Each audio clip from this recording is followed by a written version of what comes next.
Hello everyone, সুপর্ণার প্রতিদিনের নতুন একটি ব্লগে স্বাগতম জানিয়ে তোমাদেরকে সাথে নিয়ে ব্লগটা এখন থেকে শুরু করছি।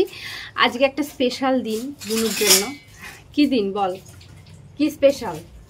বুনুর জন্য আজকে স্পেশাল। বুনুকে পাত্রপক্ষ দেখতে আসবে।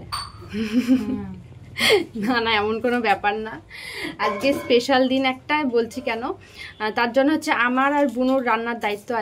আজকে মার হচ্ছে ছুটি বলতে মা সকালে রান্না বান্না করে দিয়েছে, সকালে খাওয়া দাওয়া কমপ্লিট হয়ে গেছে। দুপুরের যে রান্নাটা সেটাই হচ্ছে আমি আর বুনু করবো। দেখতেই পাচ্ছ রান্নাঘরে চলে এসছে। আর বুনুকে তো কখনোই রান্নাঘরে দেখবে না, আজকেই দেখতে পাবে।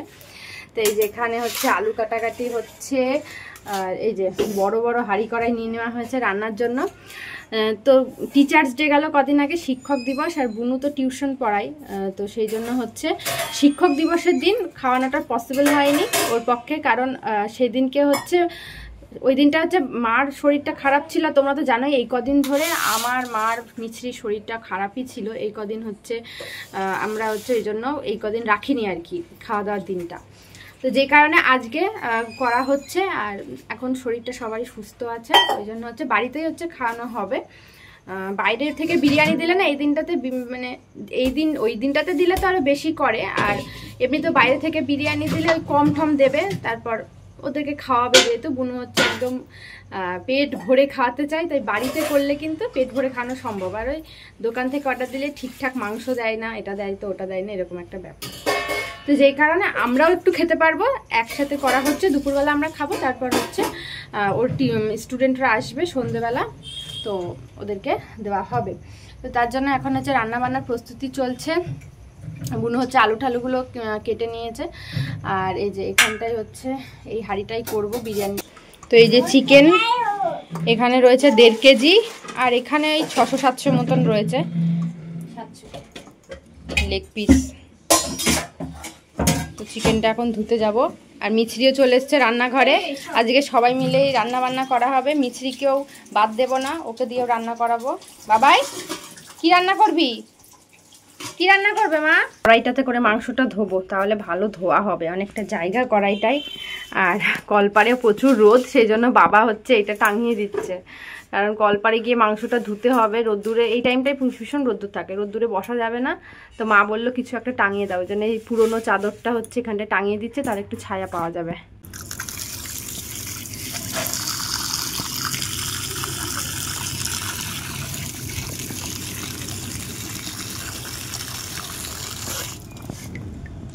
এই মাংসগুলো কালকে দেখো ফ্রিজে রাখা রয়েছে, এই জন্য এরকম গায়ে গায়ে লেগে রয়েছে, বরফ হয়ে গেছিল একদম মাংসের গায়ে, এখনো বরফ বরফ লেগে আছে।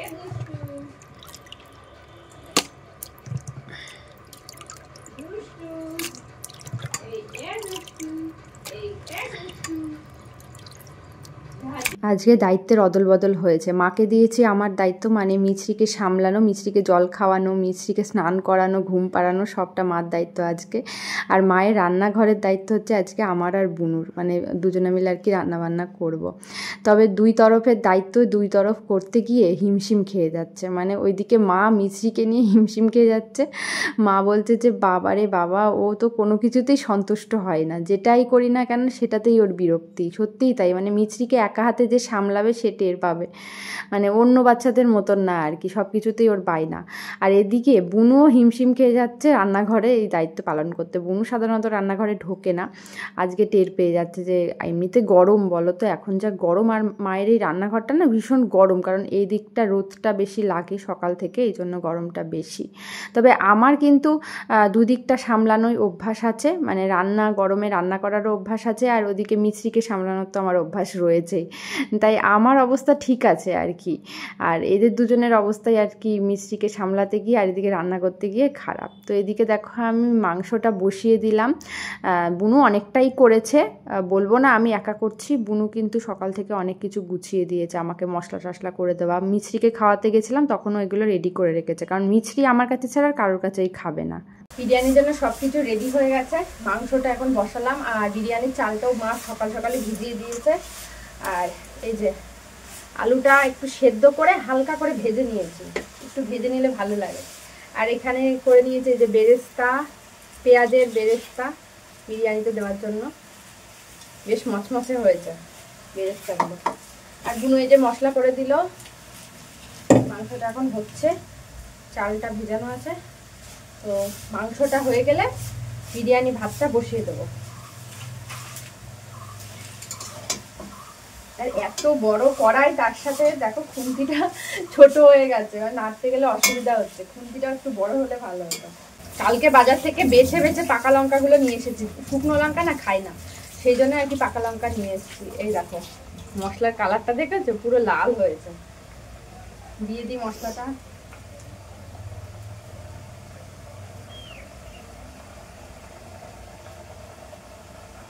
মাংসটা একটু তেলের মধ্যে পেঁয়াজের সাথে হালকা ভেজে নিলাম। এবার মশলাটা দিয়ে কষাবো।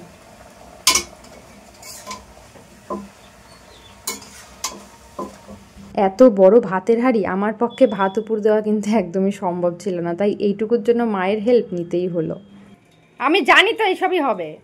এই যে মশারি ছিঁড়া রাখতে হয় এত ভাতের জন্য। পড়ছে, তুমি তুলে ফেলো, তুলে ফেলো, হাতে লাগবে। এত ভাতে সবাই মশারি ছিঁড়া দিয়েই করে। পড়ে যা, ফ্যান ম্যান চারিদিকে ছিটকাচ্ছে। এবার শুধু সাজাবো, আর এই হাঁড়িটার মধ্যে সাজাবো, কারণ এটাতে ভাত করেছি, আবার ভাতটা ঢালতে হবে। তো এই যে ঘি মাখিয়ে নিয়েছি হাঁড়িতে। এবার হচ্ছে আস্তে আস্তে সমস্তটা রেডি করে নেব।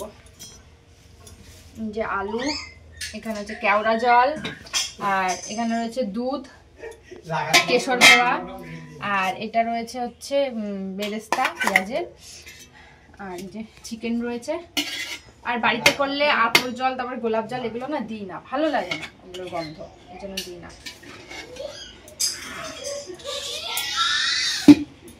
বাবা এত জিনিস, কোনটা কোথায় রাখবো বুঝে উঠতে পারছি না। অনেক বেলা হয়ে গেছে, প্রায় 3:30 বাজতে গেল।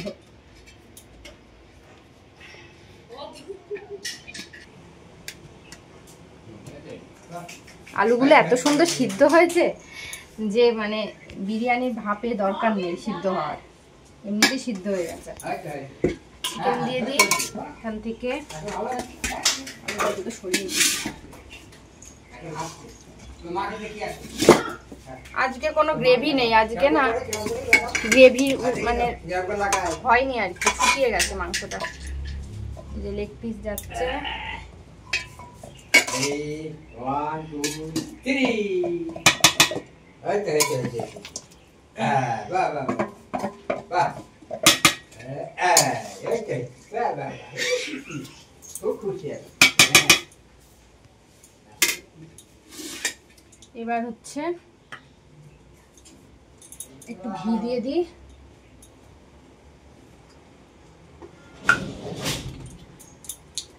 একটু কেওড়া জল দিয়ে দিই। কেওড়া জলটা উপরেই দিয়ে দেবো নাকি একবারে, ভিতরে দেবো? উপরে দেবো। হ্যাঁ, মশলার কথাই তো ভুলে গেছি। এই যে সানরাইজের বিরিয়ানি মশলা। বিরিয়ানি অনেকদিন পর আমি করছি, অনেকদিন হয়ে গেল বিরিয়ানিটা করা হয় না।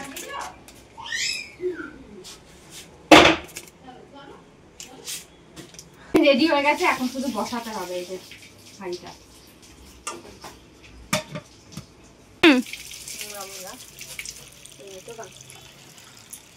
এই যে পাথর নিয়ে আসলাম, পাথরটা হাঁড়ির ওপর চাপা দেবো বলে, যাতে ভালো প্রেশার পাই। প্রেশার হলে ভাতটা ভালো হবে।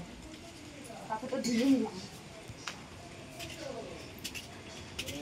এখন বাজে বেলা 3টেরও বেশি, অনেকটা বেলা হয়ে গেছে। বিরিয়ানিটা দম দিয়ে বসিয়ে আমি এই যে বাসনগুলো নামিয়ে আনলাম। আর আজকে কোথা দিয়ে বেলা চলে গেছে বুঝতেই পারিনি। একটা বিরিয়ানি করতে গিয়ে এতটা বেলা কেটে গেছে কেন জানো তো? মাঝে না মিছরির না জ্বর এসেছিল, ও ভীষণ কান্নাকাটি করছিল। এবার ওর কাছে গেছিলাম, আর ওর শরীর খারাপ থাকলে ও আর কারোর কাছে যেতে চায় না, শুধু আমার কাছে আসতে চায়।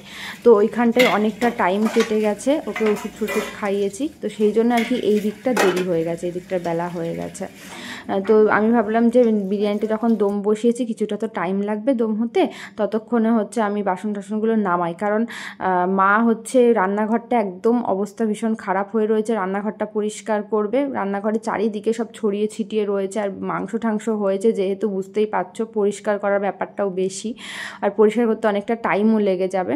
সেই জন্য মা ওদিকে রান্নাঘরটা পরিষ্কার করুক, আমি ভাবলাম যে আমি বাসনগুলো মেজে নিই, তারপরে হচ্ছে স্নান করব। করতে করতে হয়তো 4টে বেজেও যাবে। সব কাজের মাঝেও আমি হচ্ছে সময় করে মিছরি খাবারটা কিন্তু ঠিক সময় খাইয়ে দিই। মিছরি খাবারটা খাইয়ে তারপরে আমি ওই বিরিয়ানিটা সাজিয়ে দম বসিয়ে তারপরে হচ্ছে এখানে আসলাম। এখন আমি নিশ্চিন্ত, কারণ মিছরি খাওয়াটা হয়ে গেছে। এখন আমাদের খাওয়া যখন হয় হোক, এটা নিয়ে চিন্তা নেই।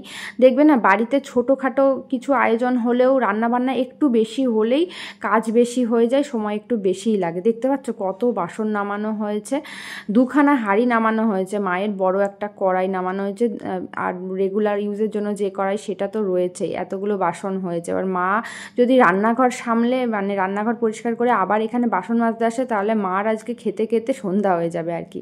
সেই জন্য মায়ের দিকটা চিন্তা করে আমি ভাবলাম বাসনটা মেজে তারপরে আমি স্নান করতে যাব, আর মা ওদিকে রান্নাঘরটা পরিষ্কার করে স্নান করতে যাবে। তাহলে একসাথে আর কি আমি, মা, বুনু, ভাইও খাইনি, একসাথে খেয়ে। আর ওই বাড়িতে উপরে যে ঘর হচ্ছে প্রত্যেকদিন তোমাদের সাথে অল্প অল্প করে শেয়ার করছি কত দূর কী হলো। তো মিছরির বাবা প্রত্যেকদিনই অল্প অল্প একটু ভিডিও পাঠাচ্ছে। এই যে আজকে যে কাজটুকু হয়েছে সেটুকু ভিডিও পাঠিয়েছে, তাই তোমাদের সাথে ভাবলাম একটুখানি শেয়ার করি। তো এতটা কাজ হয়েছে আপাতত, মানে অনেকটাই গাঁথনি হয়ে গেছে আর কি। তো মনে হয় বেশি একটা দিন সময় লাগবে না, আর হয়ে গেলে আমরা আবার ওই বাড়িতে চলে যাব। দেখা যাক কবে যাব। টিপ পরিয়ে দে বলে কত যা ফেটে যাচ্ছে একটা করে। হ্যাঁ ফেটে যাচ্ছে। তো তোমাদেরকে সকালবেলা বললাম যে বুনুর স্টুডেন্টরা আসবে আজকে শিক্ষক দিবস পালন করতে। তো সেই জন্য ওরা দেখো সন্ধেবেলায় এসেছে, আর নিজের হাতে সবাই মিলে কি সুন্দর করে সাজিয়েছে, দেখেছো তো? তো আমরা জানতাম না এত সুন্দর করে ওরা সাজাবে, কেক টেক নিয়ে আসবে। হঠাৎ করে দেখি কেক টেক নিয়ে এসে হাজির। তো খুব ভালো লাগছে। আর বুনুকে এই যে জামাটা যেটা বুনু পরেছে, এই 2 পিসটা, এটা হচ্ছে ওরাই আগের দিন গিফট করেছিল, তো ওই জন্য ওই 2 পিসটাই পরেছে। সময় বদলায়, আর সময়ের সাথে সাথে কিন্তু সব কিছু বদলে যায়। আমাদের সময় কিন্তু শিক্ষক দিবস এভাবে পালিত হতো না। আমাদের সময় শিক্ষক দিবস পালন মানে শিক্ষককে একটা গিফট দিয়ে প্রণাম করতাম, আর শিক্ষক আমাদেরকে কিছু খাওয়াতো আর কি। আর এখন দেখো কত আনন্দ করে, মানে এখনকার আনন্দ যেন অন্যরকম আর কি। যাই হোক, সময় বদলাবে আর সময়ের সাথে সাথে সব কিছু বদলাবে, এটাই তো স্বাভাবিক, তাই না? তো খুব ভালো লাগলো সন্ধেবেলাটা, আমরাও খুব মজা করলাম। আর বুনুর জন্য আর গিফটও আছে দেখো, ওই গিফটটা তো পেয়েছেই, 2 পিসটা পেয়েছে। আর তাছাড়া হচ্ছে আরও গিফট আছে। এই দেখো একটা ফটো ফ্রেম, কি সুন্দর যে বাঁধিয়ে দিয়েছে, খুব ভালো লাগছে। সব থেকে বড় কথা কি জানো, সময় যতই বদলাক না কেন না, ওই শিক্ষকদের প্রতি শ্রদ্ধা যেটা, সেটা কিন্তু একই রকমই আছে। জানি না অন্য কোথাও কতটা কি আছে, তবে এদেরকে আমি দেখি এরা কিন্তু বুনুকে যথেষ্ট শ্রদ্ধাও করে আর খুব ভালোবাসে। শুধু শ্রদ্ধা না, তার সাথে কিন্তু ভালোবাসে। বিকেলবেলা বিরিয়ানি খাওয়ার পর রাতে আর কিচ্ছু খেতে ইচ্ছা করছে না, তাই আজকে ডিনারটাই বোঁদে মুড়ি দিয়ে সারছি। তো চলো আজকে ব্লগটা এখানেই শেষ করবো।